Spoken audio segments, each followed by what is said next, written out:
Hello दोस्तों, मेरा नाम है कमल जोशी और आप देख रहे हैं मेरा चैनल जिग जैग टेक्निकल। दोस्तों, आज बात करेंगे न्यूमेटिक सिस्टम क्या होता है और ये कैसा काम करता है।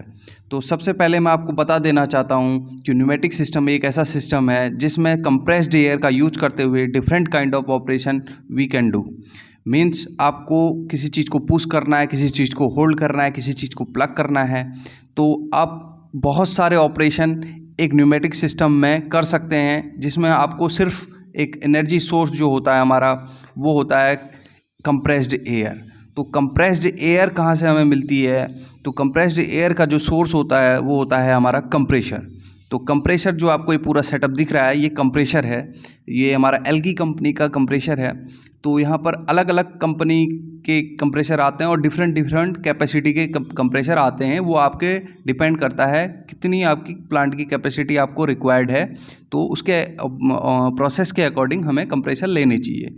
तो यहाँ पर हमारे दो टाइप के कंप्रेसर रहते हैं, reciprocating and centrifugal type, mainly जो हमारे इंडस्ट्री में यूज होते हैं। तो ये reciprocating type rotary screw element type compressor है। तो यहाँ पर स्क्रू कंप्रेशर जो ये हमारा है ये क्या करता है, low pressure air environmental airs को हाई प्रेशर एयर में चेंज करता है। मीन्स हमारा जो इन्वायरमेंटल जो एयर प्रेशर होता है उसको 7 से 8 केजी एयर प्रेशर में चेंज करता है। तो 7 से 8 केजी फोर्स के जो एयर प्रेशर में चेंज करने के लिए ये क्या करता है कि एक जगह से एयर को सक करेगा और फिर इसके अंदर बहुत सारी प्रोसेस होती हैं, सक करना, उसको सेपरेटर में भेजना, और उसमें बहुत सारे डिफरेंट स्टेज होती हैं। तो उसके बाद ये आगे प्रोसेस में एयर को भेजता है। तो इसके ऊपर में भी मैं वीडियो बनाया हुआ हूँ कंप्रेशर के ऊपर, तो आप मेरे डिस्क्रिप्शन में जाके लिंक में देख सकते हैं कि कंप्रेशर क्या होते हैं, कितने टाइप के होते हैं और ये कैसे काम करते हैं। इसके ऊपर मैंने 3 से 4 वीडियोस मैंने ऑलरेडी बनाई हुई हैं कंप्रेशर के ऊपर। तो उसमें आपको पार्ट डिटेल वगैरह भी सब कुछ मिल जाएगा। तो एयर को हाई प्रेशर में चेंज करने के बाद इन्हें रिसीवर टैंक में भेजा जाता है। मींस रिसीवर टैंक एक तरीके के स्टोरेज टैंक होते हैं जहां पर हम लोग बहुत सारी एयर को इकट्ठा कर सकते हैं, जो कि हमारा प्रोसेस में यूज हो रही है, ताकि हमारा लोड अनलोड जो होता है कंप्रेशर, चलना रुकना और चलना जो होता है वो एकदम ना हो, हमारा स्टोरेज हो, और जो चल रहा है तो थोड़ी देर चले और कुछ देर बाद बंद हो जाए। तो स्टोरेज टैंक हमारे यहाँ पर 2 लगे हुए हैं और उसके बाद हमारा एक ड्रायर लगा हुआ है। दोस्तों, मैं आपको बता देना चाहता हूँ ड्रायर की जो रिक्वायरमेंट होती है, जो इन्वायरमेंटल एयर होती है उनमें मॉइस्चर होता है। तो अगर आप बहुत सारी एयर को कंप्रेस कर रहे हैं तो एक केजी के हिसाब से, तो वहाँ पर क्या है, मॉइस्चर भी रहता है। तो जो हमारा कंप्रेशन के दौरान में हीट ऐड हो जाती है तो उसको थोड़ा ठंडा करके उसमें से मॉइस्चर निकाला जाता है। मीन्स इवेपोरेशन की जो प्रोसेस होती है वो की जाती है ड्रायर पे। तो ड्रायर पे जो हमारा क्या है कि उसमें इवेपोरेशन की जो प्रोसेस होगी उससे जो सुपर हीटेड ड्राई गैसेस मिलेंगी हमें, वो उसमें से एयर को अलग कर दिया जाएगा।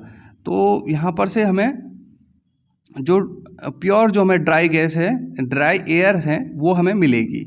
तो यहाँ पर ड्राई एयर जो है हमारे, उसको पाने के लिए हमें रिसीवर टैंक में भी लगा देते हैं ऑटोमेटिक ड्रेन वाल्व। जो भारी जो मॉइस्चर पार्टिकल हैं वो रिसीवर टैंक से ही निकल जाएंगे हमारे, क्योंकि इसमें भी अलग अलग टाइमिंग सेटअप लगाए हुए हैं। ड्रेन वाल्व के ऊपर भी मैंने वीडियोस बनाई हुई हैं, तो आप उसको भी मैं लिंक में डाल दूंगा, अपने डिस्क्रिप्शन के लिंक में डाल दूंगा और आप देख लेंगे।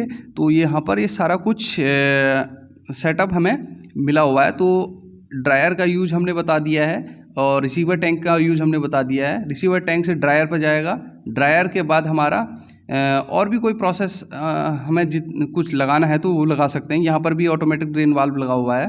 तो यहाँ पर भी कुछ अगर हमारा कुछ भी बच के हमारा जो मॉइस्चर जा रहा है वो अगर निकल सकता है तो निकाल दीजिए, क्योंकि अगर मॉइस्चर हमारे सिस्टम में रहेगा, एयर सिस्टम में रहेगा, तो वो कहीं ना कहीं हमारे जो नीचे मशीन्स में FR यूनिट FRL लगा हुआ है, सिलेंडर्स लगे हुए हैं, तो पिस्टन वगैरह को डैमेज करता है, तो उससे उसकी लाइफ कम हो जाती है। तो हमारी जो कंप्रेस्ड एयर है वो प्लांट में यहाँ से चली गई है।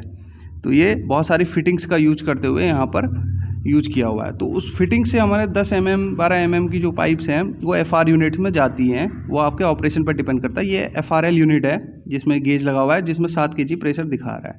उसके बाद यहाँ पर न्यूमेटिक्स वाल्व भी लगे हुए हैं। और ये है हमारा एक FR यूनिट जिसमें लुब्रिकेटर नहीं है। यहाँ पर हमने यहाँ पर डिजिटल गेज लगाया हुआ है जिसमें ये बता रहा है कि 0.6 MPa या फिर 6 kg का प्रेशर हमारा आ रहा है। तो यहाँ पर एक न्यूमेटिक्स वाल्व है। न्यूमेटिक्स वाल्व के ऊपर भी मैंने सोलेनॉइड वाल्व के ऊपर भी वीडियोस बनाई हुई है, कितने टाइप के होते हैं और कैसे काम करते हैं। तो यहाँ पर हमारे 3/2 टाइप न्यूमेटिक्स वाल्व लगे हुए हैं सिंगल एक्टिंग। तो यहाँ पर कॉइल ऊपर से लगी हुई है जिनमें आपको वायर लगी हुई दिख रही है। ये हमारी PLC ऑपरेटेड है और ये रिले बेस्ड ऑपरेट भी हो सकती हैं और इन्हें आप अलग से सप्लाई देके भी ऑपरेट करवा सकते हैं, जो 24 वोल्ट या 220 वोल्ट सप्लाई से ऑन ऑफ होती हैं। ये आपके ऑपरेशन पर डिपेंड करता है और ये किस तरीके से काम करेगा मैं आपको दिखाता हूँ। तो एयर की डायरेक्शन यहाँ पर से चेंज की जाती है और सिलेंडर में आगे और पीछे किया जाता है। सिलेंडर्स का यूज यहाँ पर किया जाता है। सिलेंडर्स, एक्चुएटर्स और different kind of rotary machines यहाँ पर यूज होती हैं इस एयर की प्रेशर की वजह से। तो एयर के प्रेशर को वाल्व से कंट्रोल करने के बाद यहाँ पर सिलेंडर में इस तरीके से न्यूमेटिक्स फिटिंग्स को लगाया जाता है। फिटिंग मीन्स यहाँ पर अलग अलग फिटिंग्स रहती हैं, उसके ऊपर भी मैंने वीडियोस बनाई हुई है, लिंक में दे दूंगा। और ये पाइप्स के थ्रू, PU पाइप्स के थ्रू सिलेंडर में आगे और पीछे एयर को दिया जाता है। तो आगे और पीछे जो एयर दी जाएगी वो सोलेनॉइड वाल्व से दी जाएगी और जैसे सोलेनॉइड वाल्व हमारे एक्ट करेगी, सप्लाई देंगे, तो इस तरीके से हमारा सिलेंडर आगे पीछे ऊपर नीचे होगा।